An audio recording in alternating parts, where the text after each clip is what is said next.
11 जुलाई 2005 दिल्ली की एक व्यस्त सड़क। एक कार के अंदर देश के पूर्व खुफिया अधिकारी अजीत डोभाल और अंडरवर्ल्ड से जुड़ा शख्स विक्की मल्होत्रा आमने सामने बैठे थे। बातचीत बेहद गंभीर थी। माहौल शांत था, लेकिन हवा में तनाव घुला हुआ था। तभी अचानक मुंबई पुलिस की एक टीम ने उस कार को चारों तरफ से घेर लिया।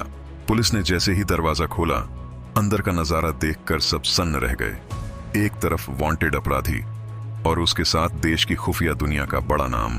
आखिर ये मुलाकात क्यों हो रही थी? क्या कोई बड़ा खेल खेला जा रहा था? कहानी की जड़ें 1993 के मुंबई धमाकों से जुड़ी थीं। उन धमाकों ने पूरे देश को झकझोर दिया था। सैकड़ों बेगुनाहों की जान चली गई। जांच में नाम सामने आया अंडरवर्ल्ड सरगना दाऊद इब्राहिम का, जो वारदात के बाद देश से बाहर चला गया। सालों तक वह कानून की पकड़ से दूर रहा। इस बीच उसके पुराने साथी छोटा राजन से उसकी दुश्मनी खुली जंग में बदल चुकी थी। कभी एक ही गिरोह के दो मजबूत चेहरे रहे ये लोग अब एक दूसरे के खून के प्यासे थे। 2005 की शुरुआत में खुफिया एजेंसियों को एक खबर मिली, दाऊद की बेटी की शादी तय हो चुकी है और दुबई में एक भव्य रिसेप्शन होने वाला है। एजेंसियों को लगा कि यह एक सुनहरा मौका हो सकता है।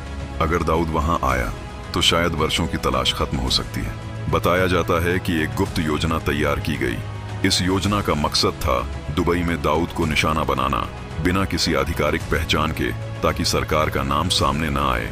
कहा जाता है कि इसी मिशन के तहत अंडरवर्ल्ड के ही कुछ लोगों को इस्तेमाल करने की रणनीति बनाई गई।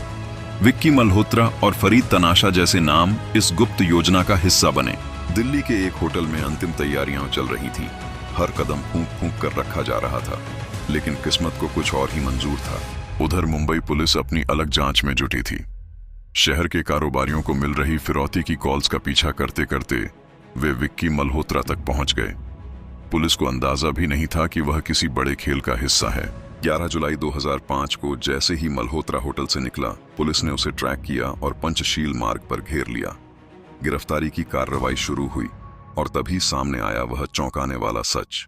बताया जाता है कि अजीत डोभाल ने मौके पर पुलिस को समझाने की कोशिश की कि यह राष्ट्रीय सुरक्षा से जुड़ा बेहद संवेदनशील मामला है, लेकिन मुंबई पुलिस के अधिकारी अपने वारंट और कानूनी जिम्मेदारी से बंधे थे। आखिरकार विक्की मल्होत्रा को गिरफ्तार कर लिया गया। अगले दिन फरीद तनाशा भी पकड़ा गया और इसी के साथ वह गुप्त योजना, जो शायद इतिहास बदल सकती थी, अधूरी रह गई। बाद में इस घटना पर कई तरह के दावे और प्रतिदावे सामने आए। कुछ लोगों ने इसे एजेंसियों के बीच तालमेल की कमी बताया, कुछ ने इसे बड़ी साजिश करार दिया।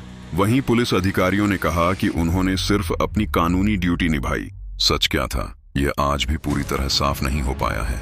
लेकिन एक बात तय है, 11 जुलाई 2005 का वह दिन भारतीय सुरक्षा इतिहास के सबसे रहस्यमय अध्यायों में गिना जाता है। कभी कभी इतिहास बदलने का मौका हाथ में आकर भी रेत की तरह फिसल जाता है और फिर सिर्फ सवाल बाकी रह जाते हैं।